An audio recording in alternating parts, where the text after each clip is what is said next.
ஆண்டவர் இயேசுவில் எனக்கு பிரியமான சின்னமலை தூய ஆரோக்கிய அன்னையினுடைய பங்கு இறை மக்களே மற்றும் இந்த விழாவுக்காக பல்வேறு இடங்களிலிருந்து வந்திருக்கக்கூடிய இறை மக்களே, அன்னையின் மக்களே, உங்கள் அனைவருக்கும் அன்னையினுடைய திருவிழா வாழ்த்துக்களை உரித்தாக்கிக் கொள்கின்றேன். Happy feast.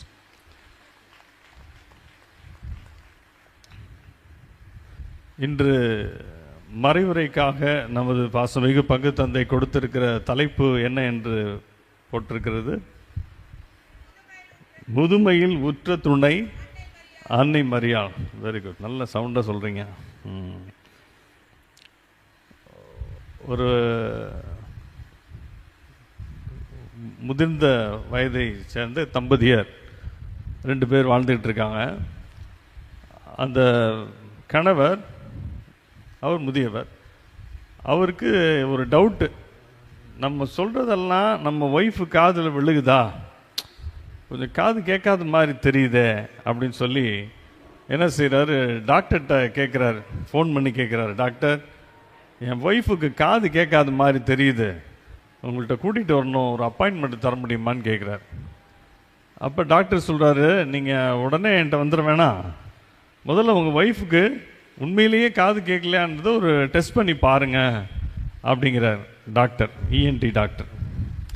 எப்படி டாக்டர் நான் டெஸ்ட் பண்ணுறது அப்படின்னோன்னா, ஒன்றும் இல்லை, வீட்டில் வாசப்படியிலேருந்து உங்கள் ஒய்ஃப்கிட்ட கூப்பிட்டு ஒன்று கேளுங்க, ஏதாவது ஒன்று கேளுங்க, அவங்க அதுக்கு பதில் சொல்லிட்டாங்கன்னா காது கேட்குது, நீங்கள் வர வேண்டியதில்லை. அப்படி ஒன்றும் பதில் வரலைன்னா கொஞ்சம் ஒரு 15 அடி முன்னாடி போய் நடு வீட்டிலேருந்து கேளுங்க, கூப்பிடுங்க, கேளுங்க. அப்படியும் பதில் வரலனா கிட்டக்கு போய் அவங்க எங்கே நிற்கிறாங்களோ, சமயக்கட்டில் இருக்காங்களோ, அங்கே போயிட்டு அவங்க முதுகு பின்னாடி நின்றுட்டு கூப்பிட்டு கேளுங்க. அப்படியும் பதில் வரலன்னா கண்டிப்பாக கூப்பிட்டு வந்துடுங்க, ட்ரீட்மெண்ட் ஆரம்பிச்சிடலாம் அப்படின்னு சொல்லி டாக்டர் சொல்லியிருக்காரு. சரி டாக்டர் அப்படின்னு சொல்லிட்டு கணவர் என்ன செஞ்சிருக்காரு, அந்த வீட்டு வாசப்பிலேருந்து கூப்பிட்டுருக்காரு, darling what is dinner today அப்படின்னு இருக்கார். இன்றைக்கி என்ன டின்னர் செஞ்சுருக்கீங்க அப்படின்னோன்னா பதிலே வரல. உடனே நடு ஹாலுக்கு போயிட்டு, டார்லிங் என்ன செஞ்சுருக்கீங்க டின்னர் இன்னைக்கு அப்படின்னு கேட்குறாரு. அப்பயும் பதில் இல்லை. கிட்டக்க முதுகிட்ட போய், அவங்க சமைச்சிக்கிட்டு இருக்காங்க, முதுகிட்ட போய், டார்லிங் இன்னைக்கு என்ன நைட்டு டின்னர் அப்படின்னோன்னே அந்த அம்மா கரண்டியோட திரும்பி, சிக்கன் சிக்கன் சிக்கன் 3 வாட்டி சொல்லிட்டேன் அப்படின்னாங்களாம். அப்போ உண்மையிலே யாருக்கு காது கேட்கல, அவருக்கு தான் காது கேட்கல, அந்த அம்மாவுக்கு காது கேட்கலன்னு அவர் நினச்சிக்கிட்டார். இன்னைக்கு ஃபாதர் இந்த தலைப்பை கொடுக்கும்போது வழக்கமாக இளைஞர்கள், திருமணமான தம்பதியர், இப்படி இந்த மாதிரி தலைப்புகளுக்கெல்லாம் நம்ம மறைவுரையாற்றிருக்கிறோம். முதியவர்களுக்கு உற்ற துணையாக அன்னை மரியாள் இருக்கிறாங்களே, அதை நம்ம எப்படி எடுத்து சொல்கிறது அப்படின்னு நானும் யோசிச்சுக்கிட்டே இருந்தேன். ட்ரெயினில் இன்றைக்கி திருச்சியிலேருந்து வரும்போது பக்கத்தில் முதியவர்கள் நிறைய பேர் இருந்தாங்க. அதில் ஒரு அம்மா பேசுகிறாங்க வீட்டுக்கு. அது மகள்கிட்ட பேசினாங்களா மருமகள்கிட்ட பேசினாங்களான்னு தெரில. ஏம்மா இந்த மாத்திரை டப்பாவை அவசரத்தில் வச்சுட்டேன்ட்டேம்மா, அது மேஜில் தான் இருக்குன்னு நினைக்கிறேன் அப்படின்னு சொல்லி யார்கிட்டையும் பேசுகிறாங்க. அவங்க பதிலுக்கு அங்கேருந்து, இல்லை நான் பையில் வச்சேன் அப்படிங்கிறாங்க. இல்லை நான் பையில் நல்லா பார்த்துட்டேன், இல்லவே இல்லை அப்படின்னு சொல்லி அந்தம்மா அங்கேருந்து பதில். இப்படி வயதான காலத்தில் ஞாபக மறதி ஒரு பெரிய வியாதி. இன்னும் சிலருக்கு இன்னும் கொஞ்சம் நாள் ஆக ஆக சொன்னதே திருப்பி சொல்லுவாங்க, அப்புறம் கொஞ்சம் காலத்தில் கம்ப்ளீட்டாக மறந்துடுவாங்க, என்ன செய்கிறாங்கன்னே தெரியாது. டிமென்ஷியா அப்படின்னு சொல்கிறாங்க. அந்த வியாதிக்கு பேர் அல்சைமர்ஸ்னு. அதில் இன்னும் முத்தின ஒரு ஸ்டேஜ் அல்சைமர்ஸ். இப்படி என்ன நடக்குதுன்னே தெரியல. ஒருத்தர் ஜோக்கா சொன்னார், அரசியல்வாதி ஒருத்தருக்கு டிமென்ஷியா, அந்த ஞாபக மறதி வியாதி வந்துருச்சுன்னா ஒரே ஒரு நல்லது நடக்கும் அப்படின்னார். என்னங்க, உண்மை பேசுவாங்க அப்படின்னார். முதுமை அப்படிங்கிறது வயதை பொறுத்து அப்படின்னு பலர் கருதுகிறாங்க. வயசை வச்சு முதுமை, 60, 70, 80, 90, இப்படி வயசை வச்சு முதுமை அப்படின்னு பலர் நினைக்கிறாங்க. நாங்கள் குருமடத்தில் படிக்கும்போது ஃபாதர் கேவி அப்ரஹாம் அப்படின்னு ஒரு ப்ரொஃபஸர் இருந்தார். அவர் சொல்லுவார், டென்ஸ் 10 வயது இருக்குல்ல, இந்த டென்ஸ் எல்லாம் டெண்டர், ரொம்ப சாஃப்டாக இருப்பான். 20s வந்து ட்விஸ்டிங், என்ன செய்கிறான்னு சொல்ல முடியாது. ரைட்டில் இண்டிகேட்டர் போட்டு லெஃப்டில் போவான். இந்த 20s வந்து ட்விஸ்டிங். 30s அது த்ரில்லிங், இதை செய்யணும் அதை செய்யணும், பைக்கில் அப்படியே வீலிங் பண்ணணும், பெரிய பெரிய சாகசம்லாம் செய்யணும்னு நினைக்கிற ஏஜ் 30s. 40s ஃபெரோஷியஸ், எது கேட்டாலும் லல் லல்னு விழுவாங்க. ஃபெரோஷியஸ் 40 வயது அந்த வயசில். 50 50s ஃபியர்ஃபுல்னஸ், என்ன நடக்குமோ, ஐயோ வீடு கட்டிடுவோமா, பையனுக்கு சீட்டு வாங்கிடுவோமா, மகளுக்கு கல்யாணம் முடிச்சிருவோமா, ஃபியர்ஃபுல்னஸ் 50ஸ்ல.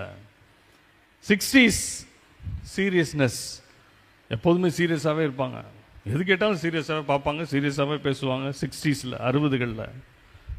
70s சாலம், எல்லாம் நம்ம நினைச்சாலும் நடக்காட்டாலும் நடக்கிறது மாதிரி நடக்கட்டும்லாம் அப்படின்னு நினைக்கிறது 70s 70கள். 80sனா ஏக்கிங் அப்படின்னு, கை வலி, மூட்டு வலி, கால் வலி, அது இப்போல்லாம் எல்லாருக்கும் 40லே வந்துடுது. ஆனால் அவர் சொன்னப்போ எங்களுக்கு 80sனா ஏக்கிங் அப்படின்னார். 90s நில் அப்படின்னார். 90ஸ்க்கு மேலே நம்ம இருக்கவே கூடாது அப்படின்னு அவர் சொன்னார். அவருடைய பார்வையில் முதுமை அப்படின்னா அந்த வயதை பொறுத்து இருக்குது அப்படின்னு அவர் நினச்சார். ஆனால் நான் என்ன நினைக்கிறேன், முதுமை அப்படிங்கிறது வயசை பொறுத்து அல்லவே அல்ல. ஏன்னா நம்ம இந்தியாவில் இப்போ நம்ம தமிழ்நாட்டில் குறிப்பாக ரிட்டையர்மெண்ட் ஏஜ் என்ன ஏஜ் வச்சுருக்குறாங்க, 60 இல்லையா? 60 வயசு ஆனோடனே நம்மலாம் ரிட்டையர்ட் ஆகிடுறோம், ஓய்வு பெறுறோம், வயசானவங்கள ஆகிட்டோம்னு சொல்லிட்டு அப்படி சொல்லப்படுது. ஒரு சில மாநிலங்களில் அதையும் கொஞ்சம் ஏற்றி 62ன்னு வச்சுருக்கிறாங்க. ஆனால் யூஎஸில் 60 வயசை வயசானவங்கன்ற வயசில் வச்சுக்கவே மாட்டாங்க. அவங்களுக்கு 85 வயசில் தான் ஓல்ட் ஏஜ் அப்படின்ற ஃபீலே வரும் அவங்களுக்கு. அதனால் இந்த ஏஜை பொறுத்து முதுமை அப்படின்றது என்னுடைய புரிதல் அல்ல, என்னுடைய பார்வை அல்ல. எங்களுடைய நண்பர், வகுப்பு தோழர் ஃபாதர் ஜெயக்குமார், அவரை பார்த்தீங்கன்னா அவர் அன்னைக்கு குருப்பட்டம் வாங்கும்போது எப்படி இருந்தாரோ அதே மாதிரி இன்றைக்கி வரைக்கும் இருக்கிறார். எங்கள் முடியெல்லாம் கூட கருத்து போச்சு, அவர் முடி கருக்கவே இல்லை. இத்தனைக்கும் அவர் டையும் அடிக்கிறது இல்லை நான் கேள்விப்பட்டேன். அப்படி வயசை வச்சு நம்ம முடிவு பண்ணக்கூடாது, மாறாக இது அதையும் தாண்டி ஒரு உணர்வை நான் சொல்ல இருக்கிறேன். என்ன அப்படின்னா, 2 பிரிவாக பிரிச்சுக்கலாம். வயசை விட்டுருங்க, வயசை வச்சு முதுமை அப்படின்னு கிடையாது. அதுக்கு பதிலாக நான் உங்களுக்கு என்னைக்கு என்ன சொல்ல வரேன்னா, மனதளவில் பலம் குறைந்து காணப்படுகிறவர்கள் ஒரு ரகம், அவர்களும் அந்த முதுமைக்கு சமமானவர்கள். மனதளவில் வீக்காக இருக்கிறவங்க. 2வது உடல் அளவில் வீக்காக இருக்கிறவங்க, ஃபிசிக்கலி வீக். இந்த மக்கள் எல்லாருமே அந்த முதியவர்கள் அப்படின்னு நம்ம சொல்லலாம். ஸோ ஏஜை நம்ம எடுத்துக்க வேண்டாம்.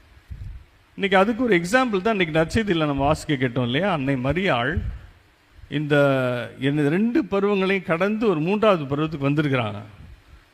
எங்கே அப்படின்னா, லூக்கா நற்செய்தி 1வது பிரிவு 26லேருந்து 38 வரைக்கும் வாசிக்க கேட்டோம் இல்லையா? அதில் தூதர், கப்ரியேல் தூதர் மரியாளுக்கு மங்கள வார்த்தை சொன்ன அந்த நேரத்தில், அருள் நிறைந்த மரியே வாழ்க, ஆண்டவர் உம்முடனே என்று வாழ்த்திய போது மரியாளுக்கு உணர்வு எப்படி இருந்துச்சு? கலக்கம்.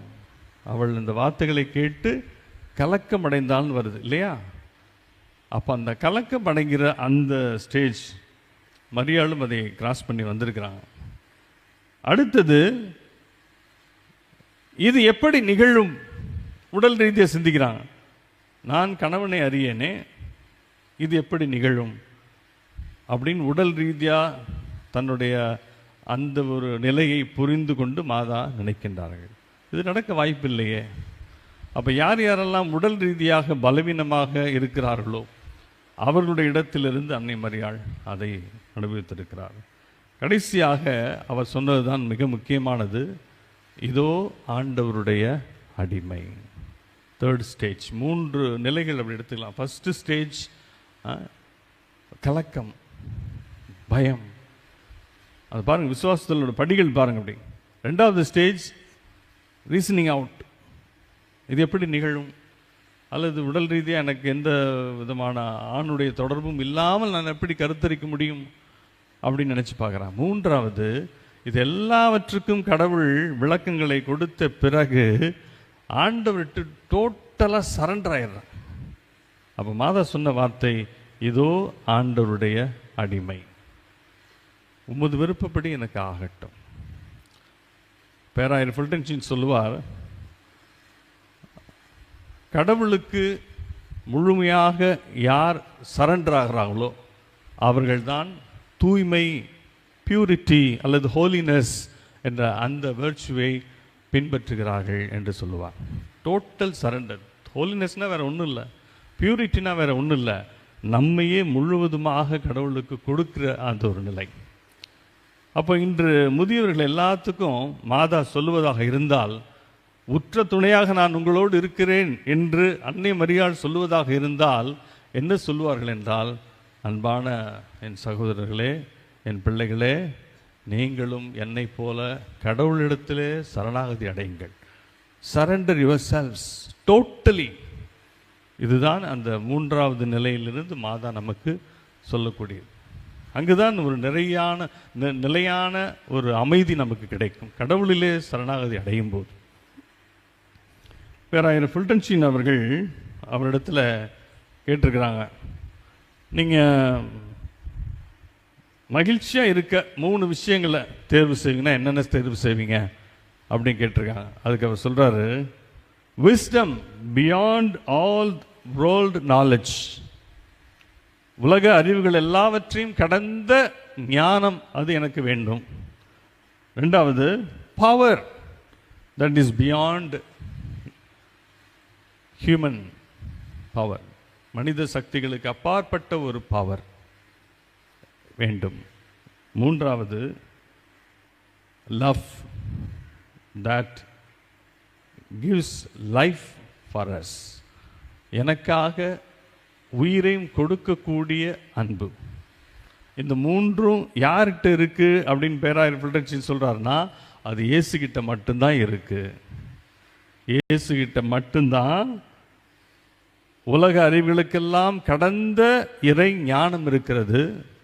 இயேசுகிட்ட மட்டும்தான் இந்த மனித வல்லமைக்கெல்லாம் அப்பாற்பட்ட வல்லமை இருக்கிறது.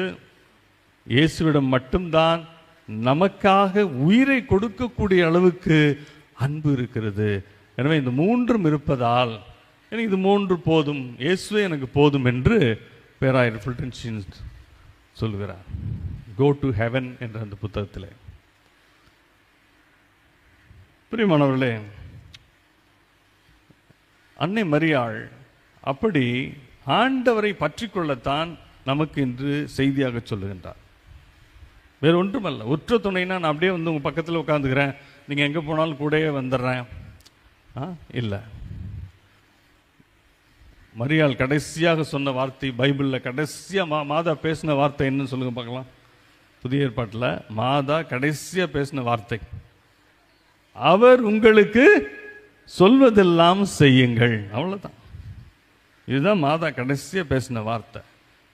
அப்போ இயேசு கிறிஸ்துவை பற்றி கொள்வதில் தான் மரியாள் நமக்கு துணையாக இருக்கிறார். அதுதான் அவர் நமக்கு தரக்கூடிய செய்தி. முதியவர்களுக்கு குறிப்பாக கடவுளை பற்றி கொள்ள வேண்டும். அது உடல் ரீதியாக பலவீனர்களாக இருந்தாலும் சரி, உள்ள ரீதியாக பலவீனர்களாக இருந்தாலும் சரி, வயது அடிப்படையில் வயது முதிர்ந்தவர்களாக இருந்தாலும் சரி, பிறரை சார்ந்து வாழ்பவர்களாக இருந்தாலும் சரி, எல்லாரும் இயேசு கிறிஸ்துவை பற்றி கொள்ள வேண்டும். அவர்தான் நமக்கு எல்லாம் என்பதுதான் அவர் நமக்கு தரக்கூடிய செய்தி. கார்டினல் ராபர்ட் ஷேரா அப்படின்ற ஒரு கார்டினல், ஆப்பிரிக்காவை சேர்ந்தவர், அவர் சொல்கிறாரு, equality does not exist in God's creation அப்படிங்கிறார். எதுக்காக அவர் இப்படி சொல்கிறாருன்னா, சமுதாயத்தில் எல்லாருக்கும் ஒரே மாதிரியான திறமைகளை கடவுள் கொடுக்கல, ஒரே மாதிரி எல்லாருக்கும் கொடுக்கல, இதில் வேறுபாடு வச்சிருக்கிறாரு. ஏன்னா so that we can contribute to each other, நம்ம ஒருத்தருக்கு ஒருத்தர் உதவி செய்கிறதுக்காக அவர் இதை ஈக்குவலாக கொடுக்கவே இல்லைங்கிறார். எல்லாருக்கும் ஒரே வகையான திறமைகள், ஒரே வகையான கொடைகளை கொடுக்கல, ஒவ்வொருத்தருக்கும் ஒவ்வொரு மாதிரி கொடுத்துருக்கிறாரு. அப்போ நம்ம எல்லாரும் ஒருத்தருக்கு ஒருத்தர் உதவி செய்து வாழ்வது தான் அந்த கடவுளுடைய படைப்பினுடைய திட்டமே. அப்படித்தான் அவர் ப்ரோக்ராம் பண்ணியிருக்கிறார். இப்படி சார்ந்து தான் இருக்க வேண்டும். பெற்றோர் குழந்தைங்களை பார்த்துக்கிறாங்க. ஒரு காலகட்டம் வந்தோடனே அந்த பெற்றோரை யார் பார்த்துக்கணும்? பிள்ளைங்க பார்த்துக்கணும். இதுதான் ப்ரோக்ராம். இதை புரிஞ்சிக்காம பல குடும்பங்களில் பெற்றோரை தனிமையில் விட்டுட்டு பிள்ளைங்க போயிடுறாங்க. அவங்களுடைய குரலை கேட்கறது இல்லை, அவங்கக்கிட்ட பேசுறது கூட இல்லை. பிஸி பிஸி பிஸி, எப்போ பார்த்தாலும் பிஸி. ஆனால் அவங்க வளர்க்கும்போது உங்களுக்காக எவ்வளோ சிரமப்பட்டிருப்பாங்க அந்த பெற்றோர். அதெல்லாம் நினச்சி பார்த்து அந்த முதிர்ந்த வயதில் அந்த பெற்றோரை பராமரிக்கிறது நம்ம செய்ய வேண்டியது, அது நம்மளுடைய கடன். அப்படி தான் ப்ரோக்ராம் பண்ணியிருக்கிறார். இல்லை எல்லாம் வயசானவங்க கரெக்டாக ஆட்டோமேட்டிக்காக மெஷின் மாதிரி எல்லாரும் டப்பு டப்புன்னு அங்கங்கே என்ஜின் ஆஃப் ஆகிற மாதிரி ஆஃப் ஆகிற மாதிரி படைக்கல நம்மளை. அடுத்தது நம்மளை குழந்தைங்க பார்த்துக்கணும். ஒரு ஜெனரேஷன் அடுத்த ஜெனரேஷனை இப்படி ஒருத்தர் உதவி செய்கிறதுக்கு தான் அவர் படைச்சிருக்கிறார். இதை ஒவ்வொரு வீட்டில் இருக்கக்கூடிய குழந்தைங்களும் புரிஞ்சுக்கணும். முதியவர்களை மதிக்கணும்.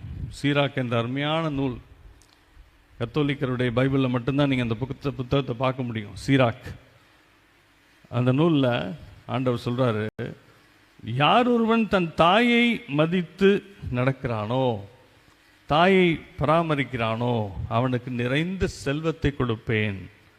யார் ஒருவன் தன் தந்தையை பேணி காக்கிறானோ அவனுக்கு நீடிய ஆயுளை கொடுப்பேன் அப்படிங்கிறார். பாருங்கள், ஒரு குடும்பத்தில் பெற்றோரை கவனிக்கிற ஒரு பொறுப்பை எவ்வளோ அழகாக கடவுள் சொல்லியிருக்காருப்பாங்க. அது மட்டும் இல்லாமல் நாம் பெற்றோரை மறந்துடுவோம் அப்படின்றதுக்காக 10 கட்டளைகளில் 4வது கட்டளை இதை கொடுத்துட்டார். உன் தாய் தந்தையை போற்று. கட்டளையாக கொடுத்துட்டார். ரிக்வெஸ்ட்லாம் பண்ண நம்ம கேட்க மாட்டோம். தயவுசெய்து உங்கள் பெற்றோரை தயவுசெய்து பார்த்துக்கங்க அப்படின்னு சொல்லி ரிக்வெஸ்டாக கொடுக்கவே இல்லை ஆண்டவர். It is a commandment, it's a mandate. உன் தாய் தந்தையை போற்று, அது நீ செய்தே ஆக வேண்டும் என்று கடவுள் கண்டிப்பாக சொல்லுகிறார். பிரியமான சகோதர சகோதரிகளை, இப்படிப்பட்ட ஒரு அருமையான நாளில் நம்முடைய தந்தை அவர்கள் முதியோர்களை மதிக்க நம்முடைய சமுதாயத்துக்கு சொல்லிக் கொடுப்பதற்காக இந்த ஒரு தலைப்பை எடுத்துக்கொண்டிருக்கிறார் என்று நான் நினைக்கிறேன். நம் மத்தியில் இருக்கக்கூடிய திருமணமான தம்பதியர் 25 ஆண்டுகள் 50 ஆண்டுகள், ஒருவேளை இடையிலேயே கணவனோ மனைவியோ இறந்திருந்து அவர்கள் தனிமையில் இருந்தாலும் 75 ஆண்டுகளில் நிறைவு செய்து அவர்களையும் அப்படி அவர்களை மரியாதை செய்து அவர்களுக்காக சிறப்பாக இந்த இறை சமூகம் எல்லாரும் சேர்ந்து ஜெபிக்க வேண்டும், அவர்களுக்கு நாங்கள் இருக்கிறோம் என்ற ஒரு செய்தி கொடுப்பதற்காக, அவர்களை பராமரிப்பது நம்முடைய கடமை என்பதை சொல்லுவதற்காக இந்த நாள் மிக அருமையாக கொடுக்கப்பட்டிருக்கிறது. அதுவும் அன்னை மரியாளுடைய திருத்தலமாக இது இருப்பதால் அன்னை மரியாள் எப்படி உற்ற துணையாக இவர்களுக்கெல்லாம் இருக்கிறார்கள் என்று சொல்வதற்காக இந்த மறைவுரை வழியாக நானும் அன்னை மரியாளுடைய வாழ்க்கையில் நடந்த அந்த படிநிலைகளை சொல்லி, உடல் ரீதியாகவும் மன ரீதியாகவும் பாதிக்கப்பட்டவர்களுக்கும் அவர் பக்கபலமாக இருக்கிறார், எப்படி இயேசுவை பற்றி கொள்வதன் வழியாக என்று அதையும் நானும் உங்களுக்கு சேர்த்து சொல்லியிருக்கிறேன். எனவே பிரியமான சகோதர சகோதரிகளே, நாம் கொண்டாடுகிற இந்த கொண்டாட்டங்கள் இவையெல்லாம் இயேசுவை மகிமைப்படுத்துவதற்காக இருக்க வேண்டும். வாழ்க்கையில் அன்னை மரியாளை போன்று ஒரு சிறந்த கொடை நமக்கு வேறு கிடையவே கிடையாது. பேராயர் பில்டன்ஷன் சொல்லுவார், Mary is the first love of the world அப்படின்வார். மரியாள் தான் இந்த உலகத்தினுடைய முதல் அன்பு. அந்த அளவுக்கு கடவுளுடைய மனதிலே அவர் இடம் பிடித்திருந்தார். கடவுளை முழுமையாக படம் பிடித்து வைத்திருக்கிறார். அப்படிப்பட்ட அந்த தாய் இன்று நமக்கு சொல்லுகின்ற இந்த செய்தியை நாமும் புரிந்து கொண்டு அவரை போல நாமும் இயேசுவை பற்றி கொண்டு வாழ்வோம். நம்முடைய குடும்பங்களில் இருக்கிற முதியவர்களை மதிப்போம். அதற்காக இந்த திருப்பலியிலே மன்றாடுவோம். ஆமென்.